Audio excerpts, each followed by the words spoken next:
Hi, Graham. It's so nice to have you here today. Hi, Nikki. Nice to be here. Thank you for seeing me. I appreciate your willingness to do so. Of course.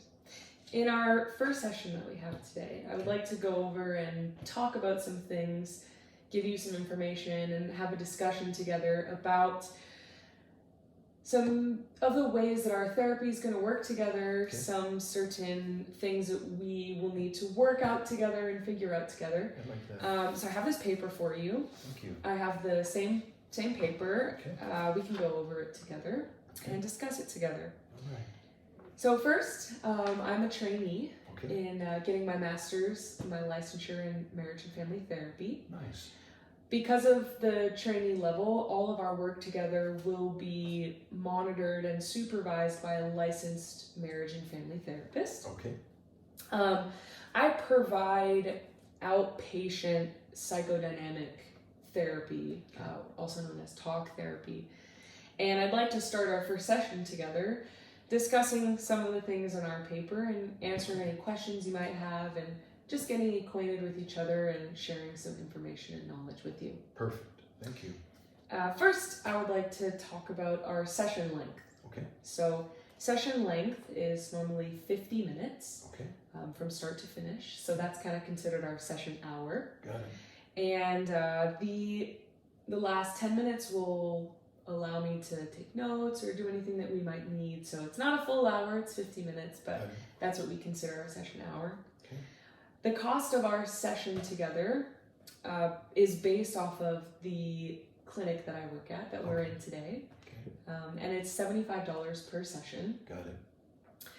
You can check with our billing services outside when you leave to discuss with them about insurance coverage, things of that nature, your personal copay if your insurance doesn't cover the entire session. Okay.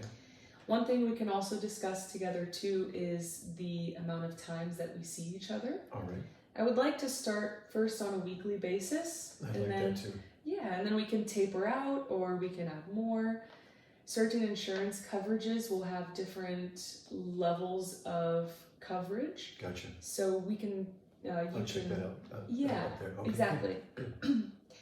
Next, one very important thing about being in therapy is the confidentiality and your right to confidentiality. So I want to be very clear when I say that everything that we discuss in this room stays between us. Thank you. I've got some things I think I want to share that are pretty important, and having this be safe will be helpful to me. Thank you. Yeah. So that's very important for us to know. And we'll get into those things as our time together goes on.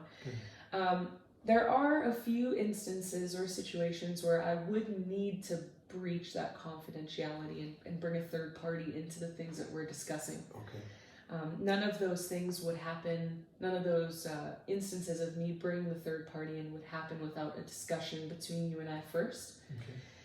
Those instances, there's 4 of them. The first one is if you express intent to harm yourself. Okay. The second being is if you express intent to harm someone else. Okay. Those 2 are more kind of about you and I. Okay.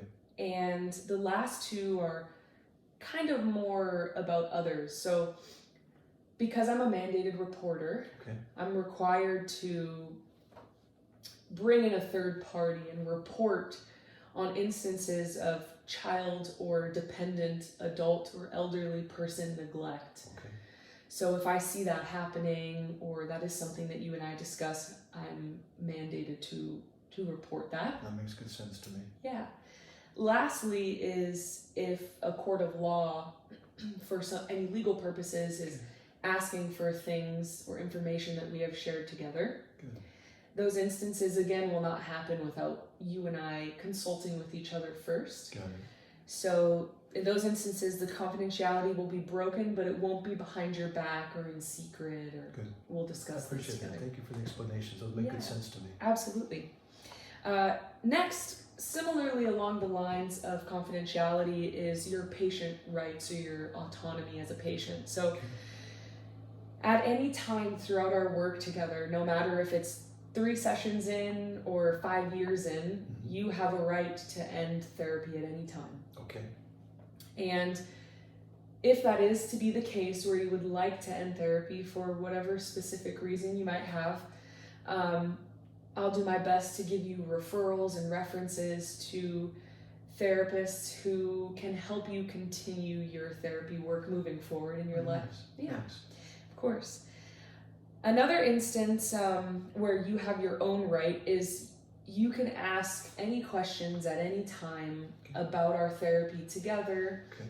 things that we're doing with each other in terms of our therapeutic relationship, things that we're doing together in different types of treatment modalities or anything of that nature. Okay. You always have the right to ask, and I would appreciate you asking questions if you feel the need to do so. I appreciate that input. I will if I have questions. Yeah, Thank you for inviting me to do that. absolutely. Along those lines as well, you have the right at any time to be able to refuse a specific treatment. Okay. So, for instance, if I, for some reason, am wanting to do a specific type of therapeutic modality with you and you're not feeling comfortable or you don't want to do it, without any explanation at any time, you can say, hey, you know, I don't really want to do that. I'm not feeling comfortable. In essence, refusing to do that specific type of treatment. Thanks for that. Yeah, you have every right to do so. Thanks. Lastly, Okay. we have our no-shows, cancellations, and charges. Okay. So that's our last bullet on our paper. Okay. So if you do have to cancel an appointment, I completely understand, life happens. I would just please ask that if it's not an emergency situation that you would please contact me 24 hours before our appointment together. That's reasonable. Just so that way I can add another person into that time or do things of that nature with that time slot. A cancellation within less than 24 hours of notice or a no-show will result in you being charged for the session time that we would have had together. Insurance doesn't pick that up. Yes, so if that were to be the case, if it were to be a no-show or a late cancellation, the insurance doesn't cover those specific instances, so that would be covered out of pocket by you. Is that my copay or is that the full? Good question. So that's the full charge for the hour that 75. we're together. Exactly. Okay. Whereas when we have our normal sessions, you will only pay the copay and your insurance will cover the rest. I got it. Okay. Yeah, that makes sense. Yeah, so we've kind of gone over all of our bullet points. Do you have any other questions that I can answer for you? No, it's very informative. I appreciate that. And do I sign this and give it back to you? Yeah, so there's a little section down there at the bottom that you can sign and happy to do it. Give back to me. You can sign that now, or you can go home and read through it and kind of ponder over it and then bring it back and give it to me. I appreciate that. Well, I'm looking forward to our work. Thanks for going over this with me. Absolutely. I'm looking forward to it as well. Thank you. Yeah.